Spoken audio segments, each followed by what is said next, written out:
Street. Good evening. Welcome to another episode of Just What We Need, another Philly sports show. You didn't need another Philly sports show. We're giving you one anyway. We got a good episode tonight, good panel. Mike Doherty is back. Mike, thanks for coming. Mike, I appreciate it. And here for the first time, we're lucky to have Mike Gibson is here. Mike, thanks so much for coming out. Thanks. Judge legend, Father Judge legend, Mike Gibson. Two Father Judge guys sitting here. I don't know if that's good or bad. North Catholic guy. But two Father Judge guys and a North Catholic guy. I don't know if that's good, bad, but we'll find out. Well, we're here to talk about, like I said, nobody needed another Philly sports show, but here we go. Here we go, another Philly sports show. I guess we'll start off with the bad news. Zack Wheeler with a blood clot in his upper right shoulder, right below his shoulder, I guess. What do you think? He's done for the year, right? You figure he's done for the year? His care's done.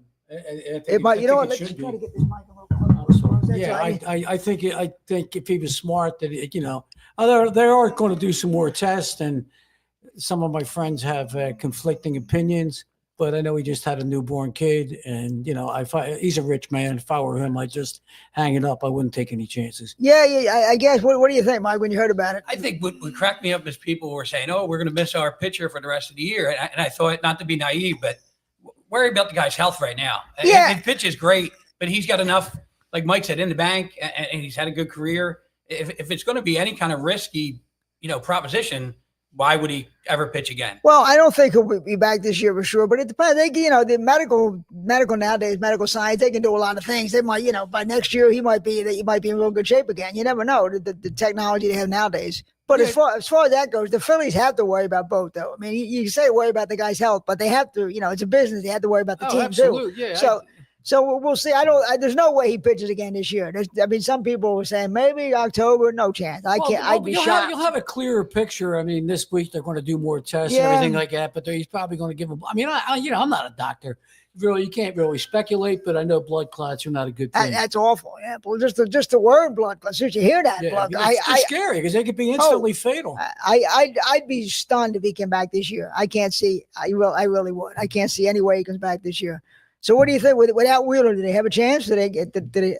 Well, I thought they would but Noah pitched his first 2 innings was pretty good. Yeah, he was pretty good today. Yeah. And then the wheels fell off. Yeah. And, maybe it's just a one-shot thing. But if he can come back and be Noah, hopefully maybe they don't miss a beat. Yeah, I mean, I think it's who gets hot in October. You know what I mean? It's just going to be the hot team. Like 2 years ago, the Texas Rangers, nobody would have thought they were going to win a World Series. They got hot in October. So that's all the Phillies would have to do is get hot. You'll never know who's going to be the hot team. They could be the Phillies. It would be ideal if they could plug Painter in, but Painter's not doing well. I don't think the way he's pitched, there's any way they're going to bring him up. That with ERA over 5, I don't think there's any way they're going to bring him up. I'd be shocked if they brought him up. I can't say it. I say it's just with the rotation, and then Ranger's been tailing off too the last couple of weeks. He hasn't been pitching well. But I don't know. Luzardo is up and down. He looks great. Luzardo's good for about 75, 80 pitches, and then he's out. He looks. I mean, it's just times he looks great. He's inconsistent. You just don't know what's going to happen in the playoffs. And that bullpen, the kid they got from Minnesota is terrific. Oh, he's great. He's great. That is an unbelievable trade that they were able to get him. And he's got 2 more years under contract. That is unbelievable. They were able to pull that trade off. Yeah, all you got to do is get to him. Yeah, well, then you got to get him a lead. But you got to give Dombrowski credit for that trade. That was a great trade to get this kid, 27 years old, right in his prime. I mean, he should have gotten the bat too. I guess Bader's all right. But I'm not thrilled with Bader. He's a platoon player. He doesn't look like a good defensive player, good outfielder, but hitting. He's just a guy when it comes to offense. Yeah, he's not a difference maker for sure. No, he's just. Before we started, we were talking about Justin Crawford. I don't understand why they could carry Rojas for 4 months. They could carry Max Kepler with his 207 batting average. They had Otto Kemp up here. They had Weston Wilson, and they can't give Justin Crawford a chance. I don't understand why he wasn't up here in June. I really don't. They're pretty stacked with outfielders now. Yeah, and if you're going to bring Crawford up, he's got to play every day. Now, where is he going to play every day? These guys weren't producing, is my point. I mean, Kepler's been hitting 205, 207 all year. Bring him. Castellanos having a bad year. I don't understand why they didn't bring Crawford up in like June, July, and just put him in there and give him a shot. Couldn't have been any worse. Yeah, because he brings speed. I mean, he might have gave you a spark. You don't know. Exactly. These guys were doing nothing. I don't understand that. I'd love to find out the real reason why they didn't bring him up. What do you think, Mike? When you look at all the outfielders and you read you read the stats, they're not in the paper like they used to be when I was a kid, but like you said, they're batting 210, 220, 230, 240. What could Crawford do that could be worse than that? Exactly. And if he's a little bit better and brings a little bit of spark with his youth. And the fact that when you see he's got 37 stolen bases, that's something this team could use. A young guy running on the bases, that's a spark. I don't understand. There's got to be. I'd love to know the real reason. You can get some true serum in Dave Dombrowski to find out what they have against this kid, because there's got to be something. Because I don't understand that. I really don't. That they don't bring that kid didn't come up here. Unless it's the arbitration clock, the same thing they did with Ryan Howard. Maybe that, which is a shame, which is mismanagement. Totally if they're doing that, and they're holding back a guy who could help them for that nonsense. That's really a shame. That really is, because you can see how bad the outfield play has been all year. We're screaming for him to trade for an outfielder. You got a kid, maybe you give him a chance. I don't understand why they never. And now it's getting late in the year. It's kind of late to bring a kid up. He should have been up earlier. I think you have to bring him up before September to be eligible for the postseason. Oh, yeah, they do. But at this point, it would have been better if they brought him up in June. He could have got his feet wet. Now it's late in the season. But if they would have just gotten somebody other than Bader, I know. The one kid I would have liked them got. Baltimore traded that Ramon Laureano. Yeah, he's a pretty good batter. Yes. I don't know if the Phillies made an offer for him or not, but San Diego got him. I would have liked to have gotten him. He would have been nice, but I don't know. We'll see. I'm not optimistic. I'm not optimistic at all. Yeah, well, the offense is so inconsistent that it's hard to be optimistic. You watch them, and sometimes it's like torture watching the 6-7 innings go by and they do nothing. And the offense just say, oh my God. It really is torture to watch that offense sometimes. It is. What do you think? Schwarber's got a shot to be the MVP? Mike, what do you think?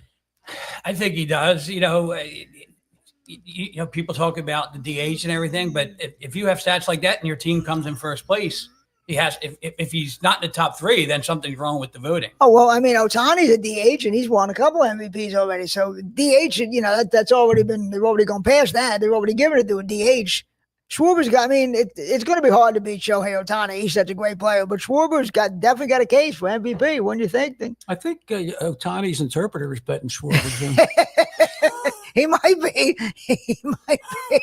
But I would love to say, and I think Christopher Sanchez has a shot for the Cy Young. He's great. Yeah. Now he's got to be the man. He's not, he's not second again. Yeah. It's getting a lot of pressure on now with Wheeler out. But when you look around the league, there's some guys having good years, and everybody loves Skeens on Pittsburgh. And he is great, but he has a losing record. And, it's hard to give the Cy Young to somebody with a losing record. Maybe they will. But there's some other guys pitching before. Yeah, but there's some other guys pitching good too. But I think Sanchez has to be considered. He's been great. Yes, absolutely. So he's definitely got to be considered. But we'll see with the Phillies. I don't know that lineup adjust. And now, but Bohm came back today and hit a 3-run home run. So hopefully that'll be good to have him back. Yeah, absolutely. They needed him back. He's about the clutchest hitter they have. They needed Bohm back. There's no question. And they bat behind Harper, a right-handed bat behind Harper. That's something they definitely needed. So we'll see. We'll see about the offense. I don't know. And then the playoffs they'll be hard to watch. You're watching like this. It was scary when he got hit today, Bo. Oh, yeah, he wasn't happy. He was mad. He was ready to roll out there, man. Because somebody else had gotten hit that same inning. Turner got hit like two batters before him. Yeah, he won. Yeah, well, that pitcher sucks. Washington. I think he hit somebody earlier in the series. Washington pitchers. They haven't Phillies lost 2 of these games. That's ridiculous. Awful Washington you can't lose to that team at this point. That pitching, everybody on the team's got a 5 ERA on Washington. Phillies having trouble scoring runs. Well, one thing I want to talk about Major League Baseball, of course, this week they had their first ever female umpire. What'd you think? Female umpire? Did you? Well, I'm aware that they had a female umpire, but I do have a wife and a daughter at home. So, to me, as bad as those home plate umpires are all over baseball, she couldn't do any worse. Absolutely, she couldn't. Right? I mean, some of those balls and strike umpires are you can't even believe what you're looking at. You can't even believe how bad some of these guys are. Yeah, well, next year they're going to bring in that. I think they need it. I think they need that because this is terrible. I don't know how it got this bad. The base umpires are fine, but the balls and strikes are just terrible. Well, the base umpires could be overturned. You can't. Yeah, but I don't know how they miss so many balls and strikes. I really don't. I think the more the cameras have been on them in the last couple of years, I think they don't relax and make the call. They're nervous because they know every ball and strike's getting magnified on the TV. I think that technology really does hurt them. Yeah, you see how with the great camera angles, you see how many calls they miss. Yeah, that's true. But they need to do the robot umpires, the technology. They have to. They can't keep going like this because people are watching on TV and they see how bad these calls are, and they can't keep going like this. Yeah, they have to do something. But the female umpire, she can't be any worse than those guys. That's why I don't think it's going to be long before an umpire gets caught up in a gambling scandal. Oh, well, that's something. Well, we did listen. When you make gambling legal, you open yourself up to that. That's what sure. happened. The 2 pitchers on Cleveland are out suspended now. Right. When you make gambling legal, you're just like not this isn't a political show, but just like when you make marijuana legal, you're encouraging marijuana. If you think about it, so gambling's the same thing. You make it legal, yeah, naturally. Not only do they make it legal, they jam it down your throat. Yeah, exactly. I mean, don't be surprised you have a nation full of gamblers when you're making this. Every commercial is DraftKings and FanDuel. That's horrible. That's ruining families. That's you're going to have a country full of gamblers. Used to be taboo. The NFL wanted nothing to do with it. Remember, they wanted nothing. Jimmy Greek had to kind of hide his little picks. Oh yeah, you know, it was absolutely, all kind of hidden, absolutely. Even though he said it out loud. They would never allow. They would. Pete Rozelle was adamant he wanted no pro football in Vegas. I mean, they were completely against it. Now it's going the other way. So there's going to be gambling. You're right. I could easily see an umpire or a referee in football getting caught up in this. Absolutely. I went into a Gamblers Anonymous meeting one time and said, I bet you can't quit. I did win $60 on Castellanos home run today. There you go. There you go. I thought Boone when he hit his, I went, no, I bet the wrong guy. And Casty came out later. So yeah, I was happy. Speaking of a guy who needs to do something, it's Castellano. The guy's getting $20 million a year. I mean, you talk about a guy who does not live up to his contract. Well, they finally started benching him and, platooning him now. But I think they should play him because they're saying platoon him with that Max Kepler. He's not going to do anything. You might as well just leave Castellano in here. He has a higher ceiling. There's a higher chance of him getting hot than Kepler. I don't even know why Kepler's still on the team. I really don't. He kept saying, well, put him again. He can't hit anybody. He can't hit righties. He can't hit lefties. I'm convinced if it was on the tee, Kepler might not be able to hit it. You can't start moving people around now, but if you put Harper back in right field, put Bowman first, and put Sosa at third base. Well, Sosa can't hit right-handers. He can only hit left-handers. I mean, Harper doesn't want to go back to the outfield either. I think the Phillies were convinced that he's going to stay healthier if they plays first base. That's why they moved. Oh, it's less wear and tear. Yeah, they were scared of him getting hurt all the time. They said, "Well, maybe we try first." And he's pretty good at first. He's very good. He's very good. You might as well leave him there. Maybe they're right. Maybe he will stay healthier. They might be right, but. Yeah, but there's things I don't understand. I don't understand why Crawford has never been given a shot. I don't understand. Because you don't have all the information. No, I mean, we only know what we know. There's a lot of factors. That's why I say I'd love to know the truth of this. Why the heck? There's got to be more reasons. It usually comes down to money. It could be that. It could be what you said with what they did to Ryan Howard. You're right. It could be that. Leaving him down for a certain amount of time because he's only 21, this kid Crawford. So it could be that. Which, that's where it works, I guess. I don't agree with it. I think he should have been given a shot, but out of my hands, nothing we can do about it. And you bring him up, he can always go back down. If he comes up for 2 weeks and gives you a spark. If you play him for a month every day and he's overmatched, you could have sent him back down like they've done that before. Right. So I really don't understand it, but whatever. Happened to Willie Mays and Mickey Mantle. Anybody. Happened to Roy Halladay. Yeah, Roy Halladay got sent back to AA. He was doing so bad, they skipped him over AAA to Toronto. They sent him back to AA. Thought his career was over. Worked out okay, right? Mm-hmm. He's in the Hall of Fame. So it's almost Eagles time. Another couple weeks. Mike's got his Randall Cunningham shirt on there. That's a good looking shirt. Eagles be ready to go. What do you think this year? What do you think, Mike? The Eagles this year? I like how they, everybody keeps saying they're stacked everywhere. Obviously, the quarterback. Oh yeah. Whether he's top 5, which gets everybody crazy or not. You don't have to have the best quarterback to win. He does what he needs to do for them to win. Whether it's running the ball, his ego's not big. Absolutely. And I think that's what's going to make him another dangerous team this year. I like Hurts. He's a good football player. I mean, he might not be the classic quarterback like Peyton Manning, 6'5", but he's a good football player. And he's a winner. Winner, absolutely. Winner. I don't understand the people who criticize him. Who cares? He don't care. I mean, there's still people saying, well, I don't know if he's the right quarterback. They went to the Super Bowl twice. They won it. He's just a good football player. That's all there is to it. Does nothing wrong. Never gets in trouble. got great agents, got good family, everything. The And one big they keep mistake trying to find something he made was that first Super Bowl against Kansas City when he fumbled that ball and then they ran it back for a touchdown, which may have cost him the game. Which is hard. It probably did. It's hard to believe he made that mistake, but everybody makes a mistake. But that's really the only thing in his career so far is that one play. I mean, the guy's just he a outplayed good football. Mahomes in that game. And he outplayed Mahomes. Yeah, he did. Absolutely. And people won't give him any No, respect. they won't. They won't. I don't understand it, but I don't care. They won the Super Bowl. I don't either. He's just a good football player. I don't get it either. I don't get. So how worried are you about Landon Dickerson getting hurt? You pretty worried about? You think he's going to be back? Seems like he's going to be back. It seems like he's going to. Yeah, I don't think it's that serious. He might be back opening day. He might be opening day or close. Well, they do. I love how the people were saying, "Well, it's just a shaved meniscus, so he should be fine." Well, it's still enough. It's less procedure than the full blown one.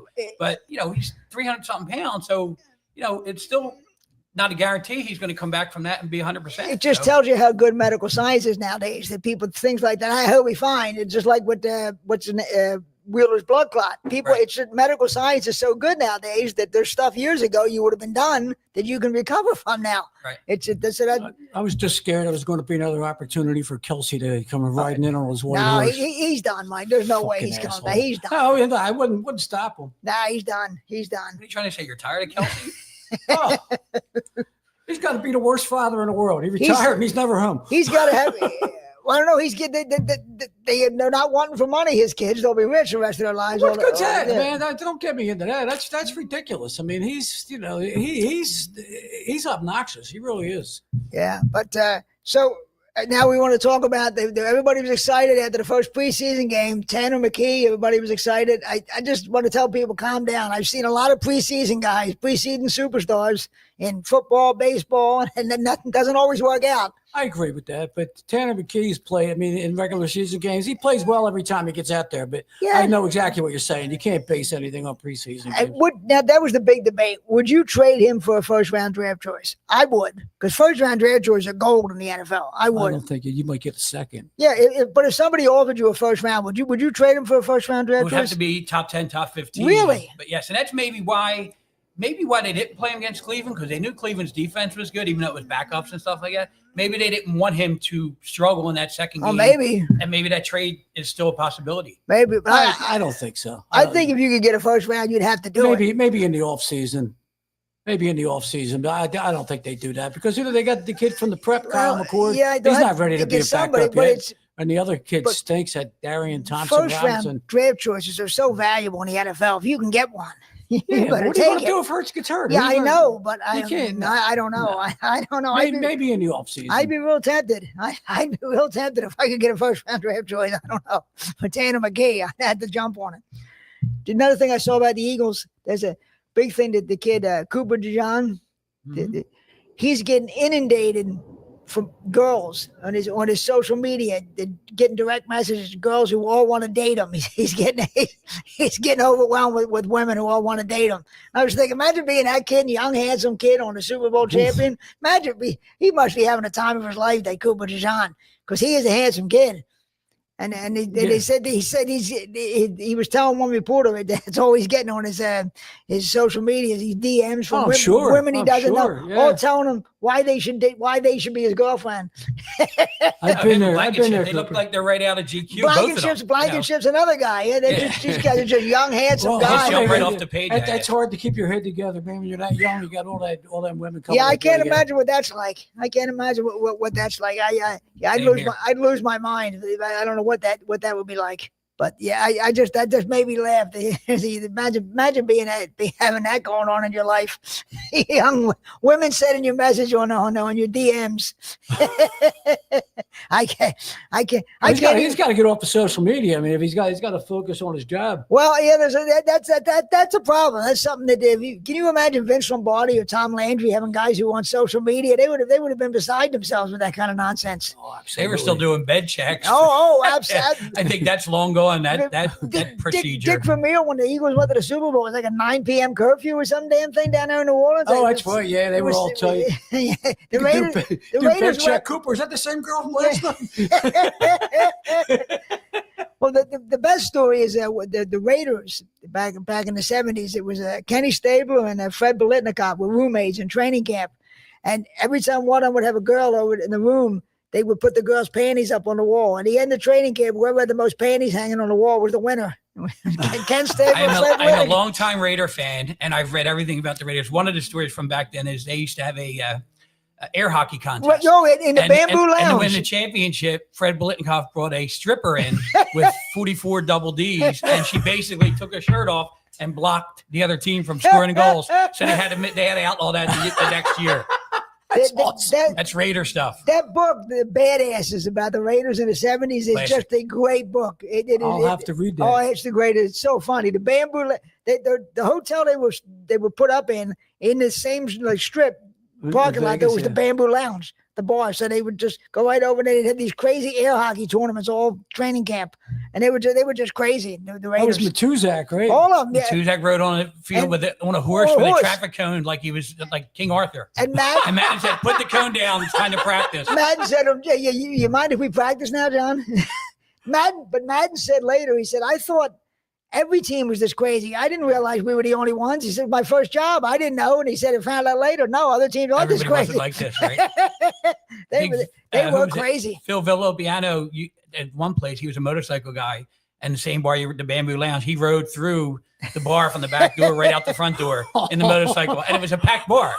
Imagine that happening today. I can't recommend that book highly enough. Badasses, about the Raiders in the 70s. It is the funniest book. I should, next time you're going to be here, I'll bring my copy. I'll give it to you. It's the funniest book, and the Raiders were just crazy. And today, everybody be in jail. Madden would be barred from the league. Everybody be getting fined.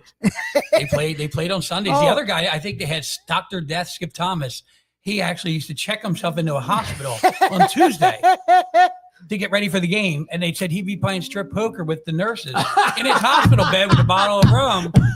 And then they said, could he get in trouble if he was on the road normally? So they used to let him go check into the hospital, even though nothing was technically wrong with him other than being crazy. That is fun. They were the great, but they made it to 5 straight AFC championship games. Now think about that. As crazy as they were, they made it to 5 straight AFC championship games. I was a Chiefs fan back in.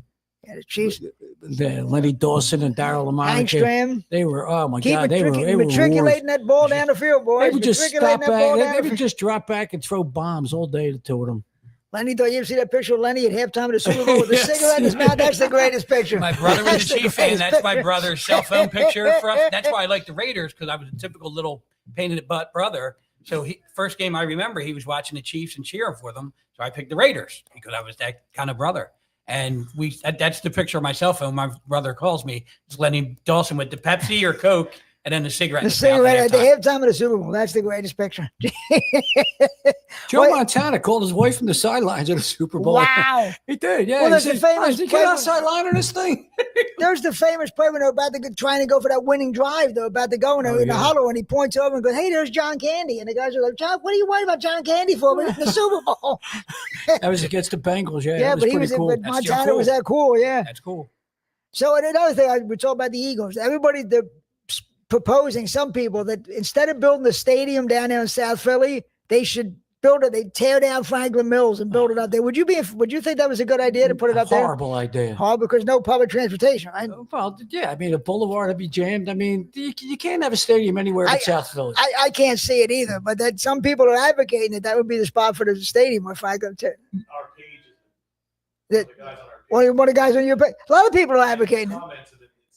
Yeah, I can't see it either, because how are you going to have you have no public transportation to get up there? I mean, it would be just the traffic. Starting Monday, you have no public transportation in a lot of places. I wanted to get to that too, but the Franklin Mills, I can't see that being a good idea to have it up there, because like you said, the Boulevard 95 would be parking lots. It would just be awful. Well, it might be the same thing if the Sixers did. It's just a head fake, you know what I mean? Just to get more money. I don't think the Eagles are saying it. It's just people. There's people advocating that. I don't know if the Eagles are saying that, but it got so much attention. I thought I remember talk about it, but I can't see that being a good idea with Franklin Mills. We ran into people downtown last week from Detroit that were here for the Tiger Series, and I said, "What did you think of the ballpark?" They're going, "That place, the whole setup." They thought it was incredible.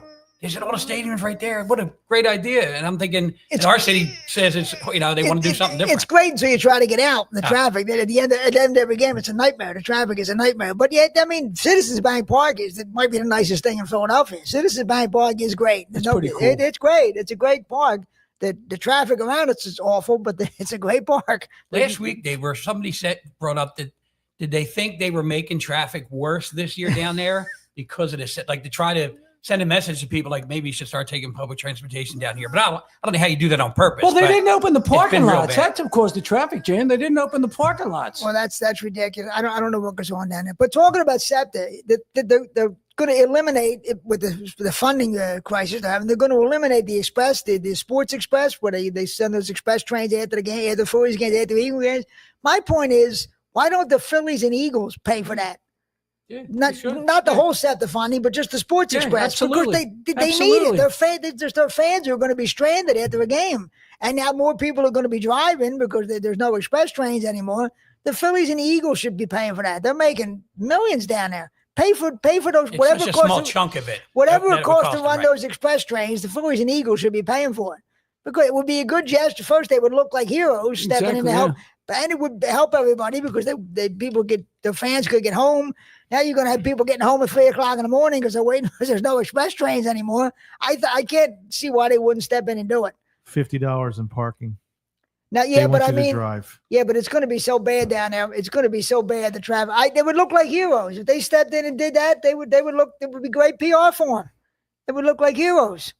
I think that SEPTA thing is going to be cleared up within the next 2 weeks. That's just a lot of political, You would hope, but it's awful. If they eliminate all these bus routes, how people are going to get to work and school, it's going to be awful. It really is going to be bad. It is going to be horrible. It's going to be bad. I think they're already offering public school students, families, something like $300 if they can bring their kids to and from school, and $100 a month if they can or $150 if they can just drop. Who's them offering that? The city? The city. Okay. The public, because they're going to try to, which is going to help kids get to school. Not that we're talking about that, but look how many people are going to be about to quit their jobs because they can't get the. I mean, I remember when I was a young guy, I used to take 2 buses to work.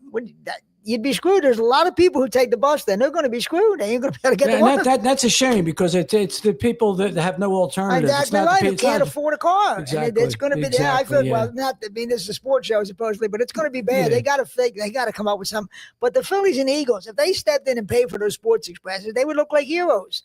They would be great PR. No reason why they couldn't. There's no reason. They have plenty of money. They would look good, but who knows what they're thinking. But here's something else why I saw this. I guess it was at the Eagles preseason. They were charging $18.50 for a beer. You imagine paying $18? That's a disgrace down there what they do when there's concessions in the park, and it really is gouging people. I don't understand why the city council or the mayor they don't speak up about that. I don't think they want like middle class people. Oh, they don't. Games. There's not a Jeffrey Lurie wants. When he first saw that vet in that 700 level, he was disgusted. He hated that, and he wanted them out of there. He did. He wanted those people out of there. He didn't want that in his stadium. That's why when he made it so expensive when he built this thing. Yeah, he did not want that rabble in his thing. He didn't. No, he's right. He's an elitist. He didn't want that.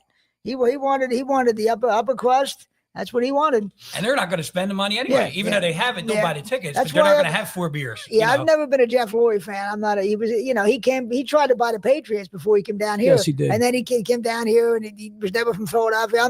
He's been a good owner. He's been a great owner, and he's done some very philanthropic stuff. I mean, you can't fold him. Oh no, he's been a good owner. I don't like him for what you said about it. He wanted to get the middle class people out. There's no question he did. He absolutely said, I don't want these people down here. Absolutely, he did. He did everything. He wanted those people out of there. So, what do you think with Dallas, Micah Parsons? How's that going to be settled? There's always a soap opera with the Cowboys, isn't it? Always a soap opera with Jerry Jones and the Cowboys. Always a soap opera. I haven't really followed a whole lot of it. I know. I don't know. I mean, he's brutal. Jerry is brutal. How old is Jerry now? Do we know how old Jerry Jones is? He's about 85, I think. And he's got his son, Steve. Him and Jimmy Johnson played together, right? So they're in their early 80s, I would think. And his son, Stephen Jones, who's supposed to be taking over, well, he's got to be old now. He's got to be 60.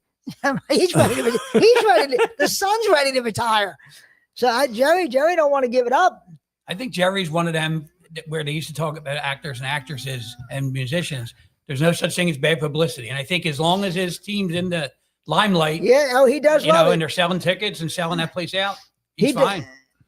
Jerry was born in 1942, so he'll be 83. 83. Wow, 1942. Same year as Joe Biden. Hey, look how good shape Biden's in. So maybe Jerry. How old's Jerry's face? Is his face 83 or is it 103? Jerry's face is only like 18. All the new parts he has on there. It's a new face. But Please don't do politics. Ed, no. please. I was just making a joke. But no, it's amazing. The Cowboys is always if you're a Cowboy fan, you got to be rooting for this guy to retire because the team's never going to win as long as he's running the thing. I think them Cowboy fans, they just go there for entertainment. They're not like the Eagles fans that go crazy. Like they're very, But I think they'd like to win. I think they enjoy the old winning days. I think they would. But they're not going to. They're not like they said. Eagles fans would be storming the place for good Lord. Good. They'd be burning the stadium down. Yes. There's no question. But I don't know. It's funny. There's always more soap opera than there is football with the Cowboys. It's always something. They should get rid of the name America's Team. America's that should Team. not be allowed to be even remotely used. And that started. I guess it was Tex Schramm that started that back in the 70s, right? Didn't he call it? Wasn't he the one who started? Was he the one that coined that phrase? I think it might have been Tex Schramm when he was. Well, they were on TV every week. 61. Stephen Jones is 61. Yeah, that's what I mean. He's ready to retire. He's the son. He's coming up. He's ready to retire. Yeah, I don't know. The Cowboys, it's always something. What do you think? What do you think of the rest of the division? Now? The rest of the division doesn't look. I mean, maybe the Commanders. The Commanders look pretty good, and who knows about the Giants? They can't suck forever. Well, they got Jackson Dart, who's playing again preseason. He's playing good, and people are going crazy, but. People going crazy over preseason can be dangerous because you don't know. You don't know. Dallas became America's Team in 1978. Wasn't it Tex Schramm? Bob Ryan is credited with coining the nickname the Boston Globe America's Team. I don't know if it's that same Bob Ryan. Scott, I don't know about the other Bob but he was an NFL Films producer. Oh, maybe it is a different Bob Ryan. I guess so. Wow, that's shot. Wow. And they're credited around the same year. We're coming up with the Hail Mary term too. Roger Staubach said, "I just said Hail Mary and threw the ball out." Is that the one that Drew Pearson? Is that the one they think he pushed off on the Minnesota Viking receiver? Was that famous play? Yep. Remember when he pushed off, what he did, and they didn't call him. It says Pat Summerall is the one that really pushed it. Oh, probably, yeah, because they did the Cowboy games every week. It was Summerall and Brookshire, and then it was Summerall and Madden, and they did. There was some cocktails being. But they did the Cowboys. It seemed like every week they were doing the Cowboys. With Summerall and Brookshire, that was the happy hour game. Are you kidding? John Facenda, America's Team dream, America's Team. He said all the time. And the funny thing about John Facenda is he wasn't even a football fan. He wasn't. They just. He was a newscaster. The Sable brothers knew him from Channel 10, and they told. And he wasn't even. He had the perfect voice. He was, but he was like a casual football. He even told him. He said, "No, you're the guy." They had to talk him into it. He wasn't even that big, but then and that made football. That helped that was gigantic reason. That voice, the voice of God. Those NFL films with John Facenda were fantastic. Yeah, he wasn't even that big of a football fan. John Facenda. But what do you think about the NFL becoming a football? Christmas becoming a big football day now. I don't know. It was never a football day. Now it's the last couple of years they got these games on Netflix, 3 games. Well, I prefer it to basketball. Yeah, I know. Exactly same. Everybody does. The NBA, people are just so bored with the NBA. That's what it is. I like it. Yeah, it beats talking to the in-laws, Yeah. But they're going to do it like, was it last year? It was a Wednesday. Christmas was a Wednesday, and they still had football games, which is. They're just NFL does exactly what the hell it wants, and we're going to get to the point where it's going to be 7 days a week. You're going to see there's going to be an NFL game. What are we? Monday, Thursday? Yeah, I think Saturday when the college season's over. The Eagles are playing on Black Friday this year. The day of the Thanksgiving, they got to get. The Eagles are playing. Are they really? Black Friday, yeah. They're just going to take over, and could people just watch the NFL? It doesn't matter who's playing. If there's an NFL game, people watch. It doesn't matter who's playing. Yeah, there's an NFL game on. I guess I'll watch it, and people don't. But the big part of Christmas is the NBA has gotten just so boring. People just, I used to like the NBA. Now it's just, maybe I'll watch the fourth quarter, maybe. But it's just, I used to watch back in the 80s, the Lakers, Celtics or something. It was now, do you ever watch much NBA? Not much. I'm more high school, college guy. But I think the difference is that because we don't have the college guys that stay 3-4 years where you knew them. You don't know any of these guys. I'm a basketball guy, but I look at games. I don't know more than 2 people in any of these teams. There's no question. When I saw these guys play in college when I was a kid, yep, and Bird would come out, Magic come out, and Isaiah Thomas, you saw them for 2, 3, 4 years. Guys became stars you in wanted to watch college. that. Absolute guys became superstars in college, which doesn't, like you said, can't happen now. You're only there 1 year. Like that, the kid Cooper Flight became known because he was so good with Duke, but most of the time people don't know the college players. Well, I watch college basketball. Yeah, it's a exciting sport. There's no it's It's when you better than watch the it. pros. When It's you better. watch it, it's definitely interesting. I don't watch it like I used to, but when I put it on, like there's a game on, it is interesting. There's no question. College basketball is interesting. Same with college football. I mean, there's Oh, just college there's a football is certain- fun, yeah. There's you know. College football is definitely fun, but the NBA, I don't know. It's just maybe it's just me personally. It's hard to watch. I Oh, it's find impossible. It's yeah, just. I find it hard to watch. I mean, it's a shame. yeah. I mean, we know you're a great athlete, but play the game the right way. I mean, like, you know what I mean? It's a shame. I really used to like it, but it's just hard to watch now. I don't know. One of my crazy rule changes would be to change the 3-pointer to a 2-pointer. So you get 3 points for shooting inside the 3-point line, and 2 for the other one to encourage more inside-out play. I think it would be interesting. Somebody said they should get 3 points for a dunk to encourage more getting the ball inside. I think when this will ever happen, they should get rid of that 3-point line because it would just ruin. People just stand back there and chuck up 3-pointers. There's no passing. There's no working the ball for an open shot. Guys are just Yeah, it chucking was a up novelty 3-pointers. when the ABA brought it it's in. just- Yeah. It's just Well, terrible. they had to bring it. They brought in the 3-point shot because if you play the zone, then it was a boring game. So they put the 3-pointer in there, to get rid of the zone. But it's just going overboard with guys just chucking up 3-pointers. It's just it really is boring. And then in a regular season, nobody plays defense. The deep defense get guys. I agree with you. It's just a bad product. No, the it NBA is just a bad product. It's boring. It really is. I don't know. It's a shame. But now Christmas Day is the NFL. Except for the no Sixers, I don't think, on Christmas Day. They're already out of the schedule. Probably they won it a couple times, but probably not this year. But which is good. It gives Paul George more time to work on his podcast, which is good. That's what God forbid he give that up. He give up his podcast. But so I saw what Penn State ranked number 2 in the polls. Penn State, what do you think? What do you think? James Franklin will find a way to screw it up. He'll find a way to screw up anything. He probably will. I mean, they have the quarterback who, they're already knocking him. Oh, he's not going to be a pro. Just let him finish his college career first and see what he does.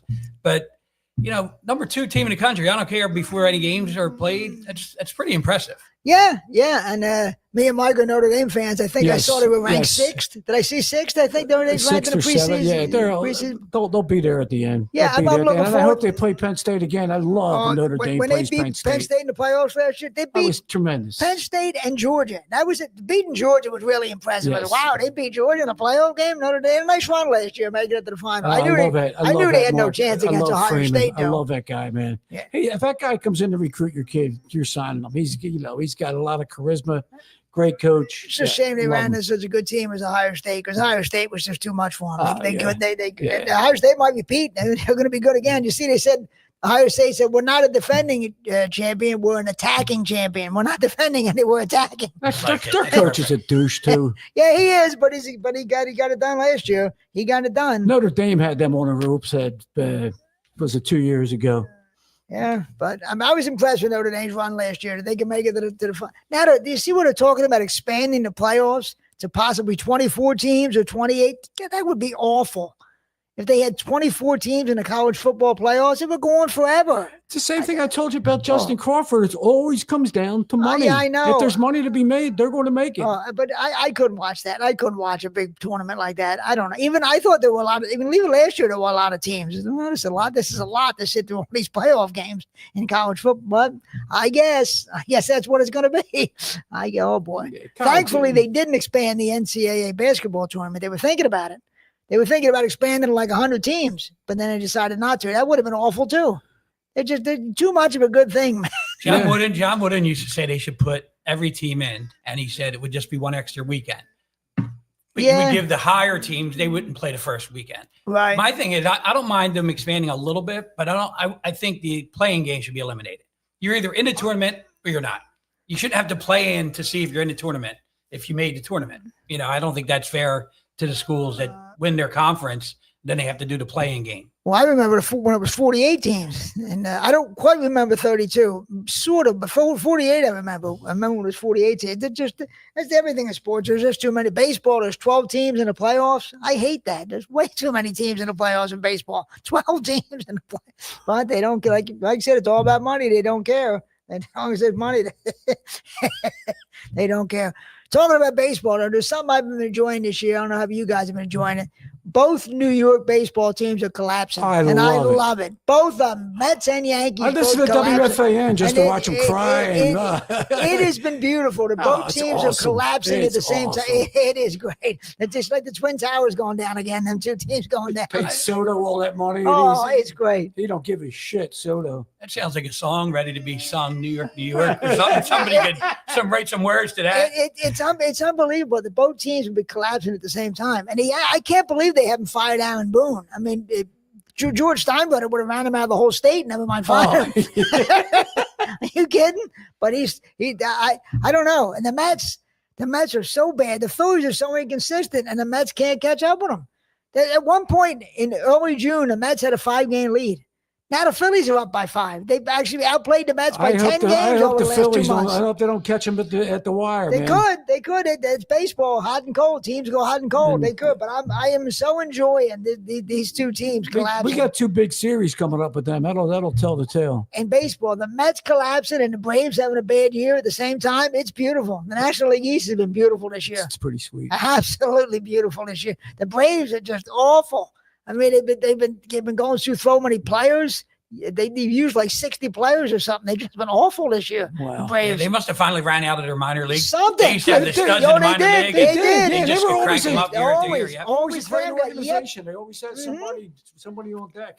They traded. That's exactly what it is, Mike. They must have finally found a hole in that minor league pipeline because they're just having an awful season, the Braves. And I love every minute of it, seeing the Braves having a bad season. The Mets collapsing, the Yankees collapsing. It is fantastic. It is fantastic to see it.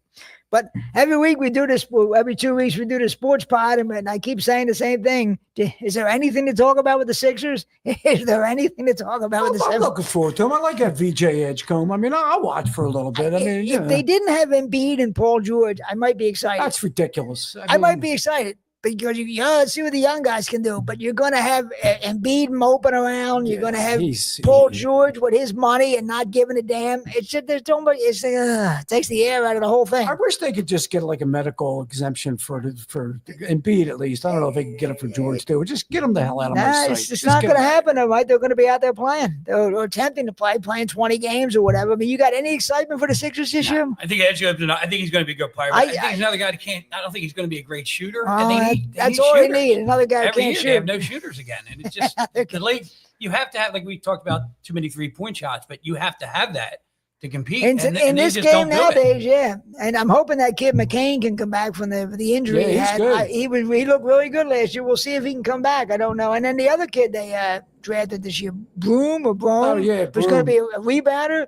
They say he was a center in college, kind of small. He looked a little side. I only watched 2 summer league games. He's kind of small to play center in the NBA, though. He's like 6'9". That's a little small. It didn't look. It looked very unathletic. I know he was. That's all we need.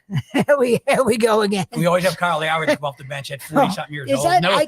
One of our Catholic League guys, but just time to move on. When I read they re-signed him, I thought I heard wrong. I said they didn't. They couldn't have re-signed him. That's got to be a mistake. I mean, he's almost 50. I swear I thought I heard the radio. I said, no, that can't be right. They could not have re-signed Kyle Lowry. How is that possible? And they say he's a coach on the floor. Must be. But they have 12 coaches already. They don't need a coach on the floor. There must be somebody in the Sixers organization who's a Cardinal Doherty graduate and is doing a guy a favor or something. I don't know how. Josh Harris he just he doesn't care. He doesn't know what a basketball is. I'm telling you, he doesn't know how many points you get for a bat. He knows nothing about basketball. No. Absolutely nothing, and doesn't care.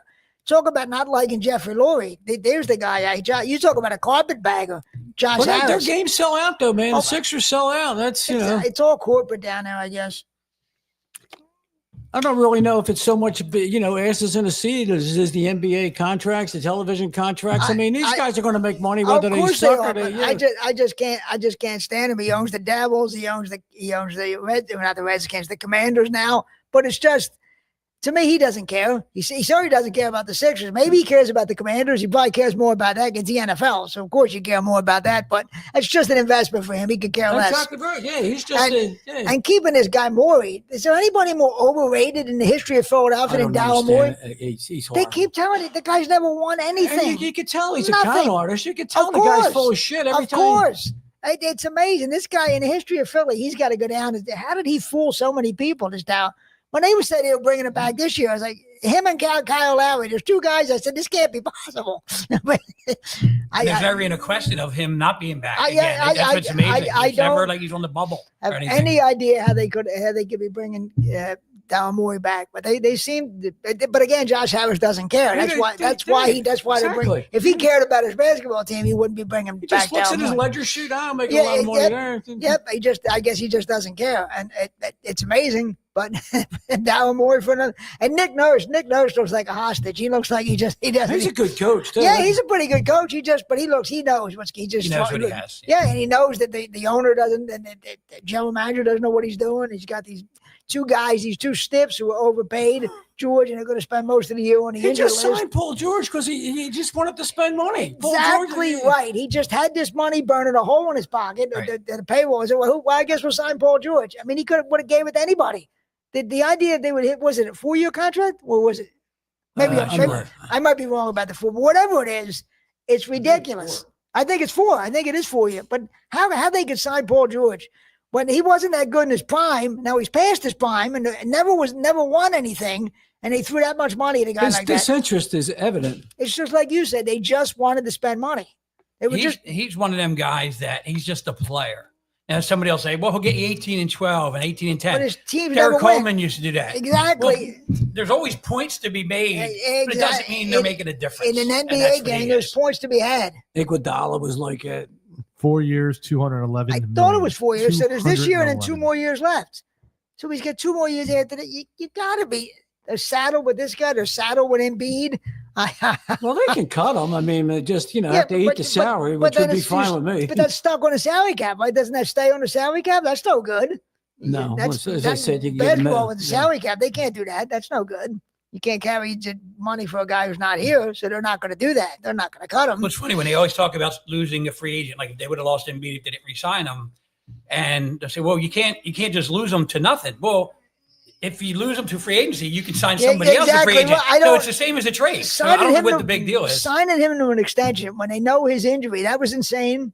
Those two contracts, his extension and Paul George's contract, are ridiculous. I understand Embiid was shocked when they offered him that extension. I'm sure he was. Yeah. I'm sure he was. I mean, everybody was shocked. Everybody except Morey was shocked.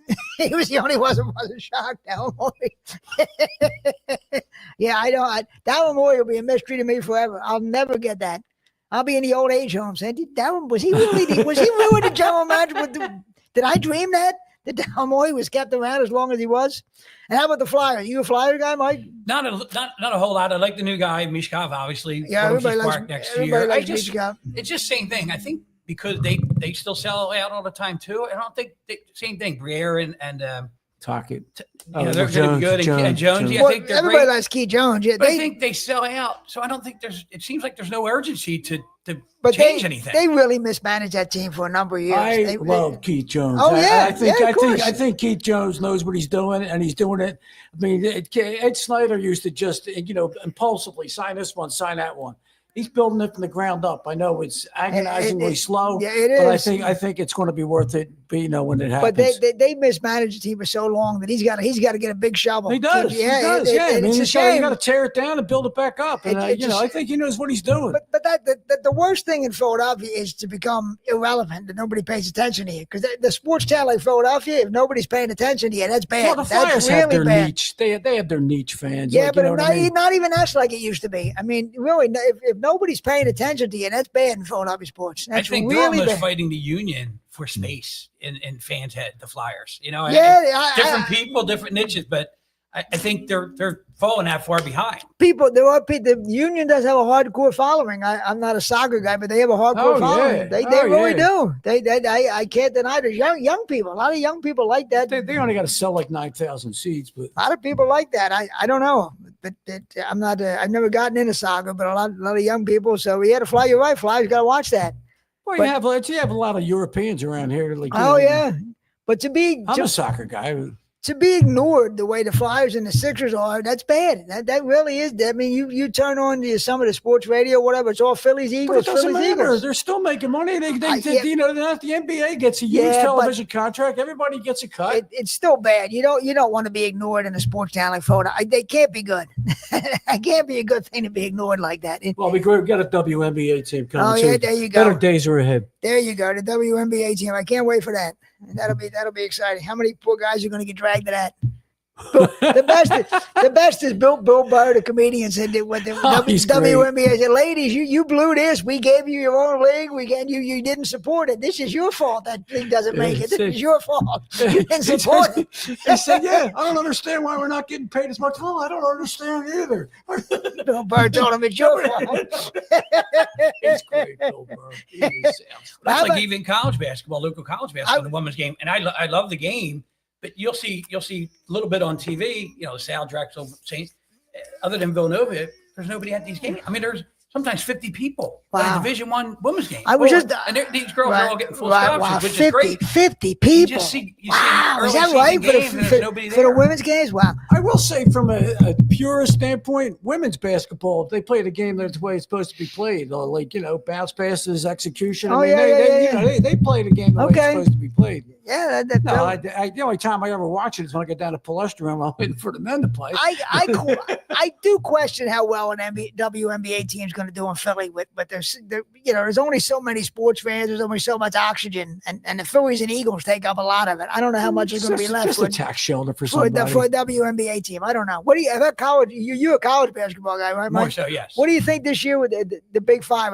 Is there any chance of Big Five being relevant anymore? It used to dominate the city. Now it's With the NIL, it just seems like every time I read something about it, they're just so far behind everybody else. Now they're starting to pick up a little bit, but they're not. The great player from Philadelphia, he's not going to stay here when he can go get $2, $3, $4, $500,000 to go to Kansas or place probably as much as Wilt made back in his day. Yeah, so- when it wasn't legal. But Villanova can stay in the game with NIL, I think, but they're about the only ones. so Philly. It isn't a college basketball town anymore, though. Right? Would you say that it used to be a college basketball and it just isn't anymore? I mean, if you think it really isn't. I mean, I know it was for Probably, you. but- And Sonny Hill's still fighting a good fight on Sunday mornings, but I don't know. It's not a college town anymore. I've always said I think It Philly was. is a basketball. It's a playing basketball town. It's not a fan. Not anymore. town, You're out. That's a great way of putting it, Mike. That's a great way of putting it. It's just not. People just. It's not what it used to. People used to really be excited. You read about the '60s. It was insane. Oh, yeah. The rivalries. Now There people. might be a trickle-down effect. The Sixers sucks. People lose interest in basketball in general. I mean, I'm a LaSalle guy. LaSalle's hanging on by a thread. You're probably right. When it comes to sports in Philly, the Eagles and the Phillies take up so much oxygen. It's hard for the Flyers, the Sixers, the college teams. It's just hard. The Phillies and the Eagles and the Phillies take up so much oxygen. It's just hard for the other teams to get anywhere, get any attention. Everything is Eagles, WIP Phillies. will never talk about college basketball. It's Eagles, Phillies. That's what people care about. When they bring it up, it's almost comical how no knowledge that they have.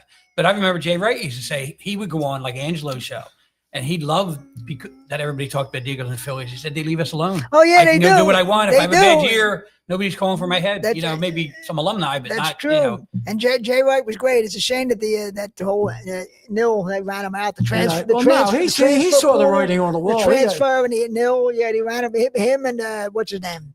Krzyzewski. They got out. They're done. Which it's a shame, but Jay Wright was a great coach. He really was, and I don't think he'll ever go to the NBA. Those rumors keep coming up, but I don't think he wants that he's headache. making money as an analyst. You must, that NBA is a headache for a coach. Really, If it's he a didn't mess. take the next job, because they there's a lot of Nova guys on that team. I don't think players he's in the NBA just have no respect for the coaches. No, you can see it. They have no respect for the coaches. And why would a guy like Jay Wright want to put himself through that? Why would he want to do that? Remember the old Al McGuire line? He used to say, "I'm never going anywhere where the coaches or the players make more than the coaches." He said, "Sorry, exactly. Even though his Marquette players might have made just as much money as he did." And even with the money, it's just a lack of respect. They just have no respect for the coaches. You can see it. The way they did the body language, they have no respect for the coaches whatsoever. But I just think in Philadelphia with the Eagles, Phillies, and anybody else just has a tough time. I mean, maybe the Sixers, if they were to start winning, could get, but it's tough in Philadelphia to break through with the Eagles and Phillies just dominate this city. It's not like it used to be where the Flyers were big for a while. The college basketball was big. That's all the past now. It's all Eagles, Phillies now. I don't know. Even back when we had Dr. J, I mean, there used to be stories where playoff games and they wouldn't even sell out a playoff that's game. true. I was we had down, Dr. J the seventh game against the Bucks. It was Easter Sunday. 14,000 people. Yeah, the Phillies had more people across the street. They were playing. They were playing a home game. Yeah, I remember that. I remember that. You're right. They did, but at least they would be. And the Flyers were big. The Flyers really had a hardcore following. They were big. Spending in the '80s when Mike Keenan was coaching. Now people don't. You forget there's even a hockey team, unless the only time you remember is when Carter Hart gets arrested or Danny B.S. kid throws a wheelchair down the street. Or, huh? Can you pause this? Yeah, you can go to the bathroom. We'll just keep talking. Sure. Yeah, we'll just keep talking. It's happened before. Go ahead. We'll just keep talking about sport. Well, we only got a few more minutes left anyway. That's fine. Just go ahead. Going back to the Briere thing, I'm their sorry. family, I mean, obviously the kid made a stupid mistake. Oh, yeah. And hopefully he learned from it and everything, but they were lucky that because the Flyers weren't that important at the time, it didn't get, if that was somebody on the Eagles or Phillies relative or did that would have been all over the news. Yeah, I mean, if that was Howie Roseman's son doing something like that, my God, that would have been a full scandal. But I don't know about any team. The Flyers, the WNBA team getting any traction with the way the Eagles and Phillies dominate. Even the Union has come up a little bit, like you said, but it's tough. It's tough in Philadelphia to get any airspace with the Eagles and Phillies being so dominant. So you're looking forward to that first game, the Eagles-Cowboys? That's good. That's going to be a lot of fun. That Thursday night game. By itself. When it came out and then people were complaining, we shouldn't be playing on Thursday night. That's what you want. You want to have a marquee team. You're the defending champion. Yeah, they want to put you on. The network wants to put you on when you're the defending champion, of course. And what could be a better than the Eagles-Cowboys to kick off the season, Thursday night game? I can't see more fun than that. And the only thing I always hope goes away, and I'm so in the minority, is the whole Cowboys suck thing, because my thing is stop acting like they're important to us. Well, that's true. We're not even their biggest rival. Oh, the Redskins no. And the Giants are. The Cowboys have never considered the Eagles their biggest rival. I always think, why, and these radio guys will do it, like, stop wasting time. Barbera Dodge does the commercials. DallasSucks.com. I go, you sound stupid because – I know. They're so bad anymore. We don't need to hate them anymore. It's just so ingrained in our thinking that we hate Dallas. It's just even though, like, to me, my most hated team is the Mets because I'm a baseball guy, so I just hate the Mets. But everybody just hates Dallas, and that's the way it is. Even though, like, it's this year, Washington's going to be the team. We're probably going to have to battle for the division. Yeah, Washington. But we've done almost an hour. We did just about an hour. We good talk tonight. We did a real good talk. Except, sadly, with Zack Wheeler, we don't know what's going to happen. But by the time we do our next episode, maybe we'll know more about what the Phillies are going to do and Wheeler, and then we'll be getting close to Eagles time. I was just talking to Mike about how much fun that opening game is going to be. That Thursday night game is going to be a lot of fun. Opening game against Dallas, that's going to be a lot of fun. That's going to be great. I can't wait to see that. That's going to be a lot of fun. Well, Mike Gibson, Mike Dye, you guys got anything to plug before you got to get anything? Mike Doherty, mdocproductions.com. There you go. Comedy entertainment, clean quality comedy entertainment. Get my boy Eddie on there. There you go. Mike, and I'm involved in a movie called White Chocolate about a local high school athlete who gets injured and gets hooked on opioids and then makes a comeback. It was scheduled to be a movie, and now they have changed the procedure, and it's going to be a 7-part series, hopefully bought up by Netflix or something like that. What's your involvement in it, Mike? I play a high school basketball announcer, which I am for Father Judge, and I also supposedly am going to have a different part at the end of the movie. Wow, you're acting in the movie. That's awesome. I just play an announcer, so it's not a big stretch. And you do announcing for Father Judge? Is that right? Oh, okay, great. Oh, well, White Chocolate. Well, there you go. We'll keep an eye out for that. And that was Fran McCaffrey's name, wasn't it, when he was at White Chocolate? Absolutely right. 1977. White Chocolate. But you can check out my Facebook and Twitter and stuff for upcoming shows, and keep listening to this podcast. Keep listening to the McGonigal podcast. I want to thank Mike and Mike. Hopefully these guys will come back on one of these future episodes. I want to thank the great Jim Corhan. We couldn't do these podcasts without him, folks. Thanks. Just what we need, another Philly sports show. We're back in a couple weeks for another episode. Good night, folks. Thanks. It's America's stupidest podcast. Think NPR for dummies. This is the McGonagall Podcast.